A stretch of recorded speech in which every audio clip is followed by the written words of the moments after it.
Okay, we want to stay on this one and get some analysis with Kamran Bokhari. He's a senior resident fellow with the Middle East Policy Council in Washington. Now, Kamran, thank you very much for your time tonight. Thanks for having me. This agreement focuses, it would seem, primarily on ending the military attacks and allowing traffic to resume through the Strait of Hormuz. To that point about traffic through the Strait, how quickly do you think that can materialize? I think it's going to be, slow in the making. Obviously, there's already traffic moving, but it's very minimal. It takes time to get these things, rolling again. Once you've had this long of a situation where you've had the disruption because of Iranian attacks across the Gulf and then the U.S. blockade. So I think that it'll be a while before we get back to normalcy.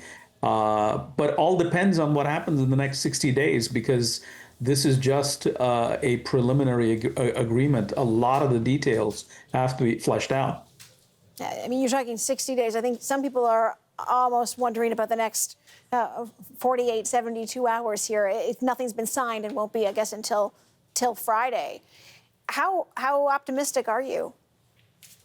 Well, there has been the electronic signing of the deal by both President Trump and Vice President Vance and Speaker of Parliament Mohammad Bakr Ghalibaf. But yes, the formal, in-person signing is on Friday.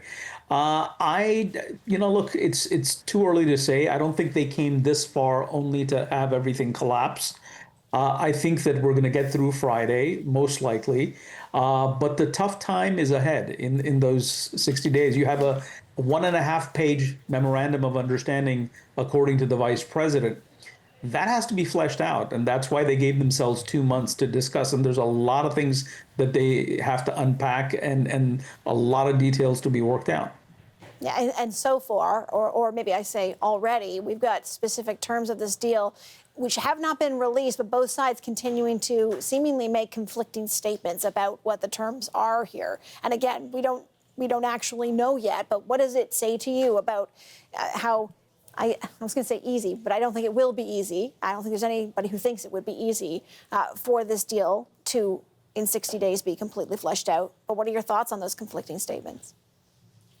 Well, they're natural. I mean, the United States obviously faces a lot of opposition to this on the home front. The president, in just the last 24 to 48 hours, has seen a lot of pushback from people who are his own supporters within, his own party and his own support base. So there is that problem. And then, of course, Iran, being the weaker side in this conflict, faces a bigger problem.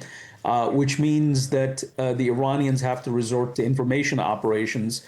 They have hawks on their side. In order to placate them, the Iranians are spinning the thing to their advantage, highlighting the benefits of the deal, not talking about the concessions that they're willing to give, because they know they have to compromise. They just don't want to look like they've capitulated. That then, in turn, resonates back in the United States and creates further problems for the president. And this is not to mention, the Israeli factor, where Israel and the United States are now looking at a divergence of interests. Yeah, I was going to ask you that one, but you have now touched on it. So let me ask you this. At the start of the war, the U.S. President Donald Trump vowed that he was going to destroy military capabilities. He was going to abolish nuclear ambitions and end the regime. By your calculations, has he accomplished it? So look, I don't put too much stock into, public statements. I mean, they're designed for a different purpose. They're not designed to actually telegraph the precise, if you will, policy objectives. These are politicized statements. They're meant to for a particular audience.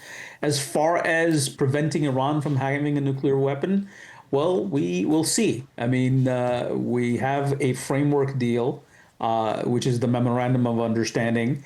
We need to see whether the president will be able to negotiate with the Iranians to get to the finish line. Like I said earlier, there's just so many details to go through. I'm wondering if, 60 days are going to be enough. Kamran Bokhari is a senior resident fellow with the Middle East Policy Council in Washington. Thank you so much. Appreciate your time. Thank you.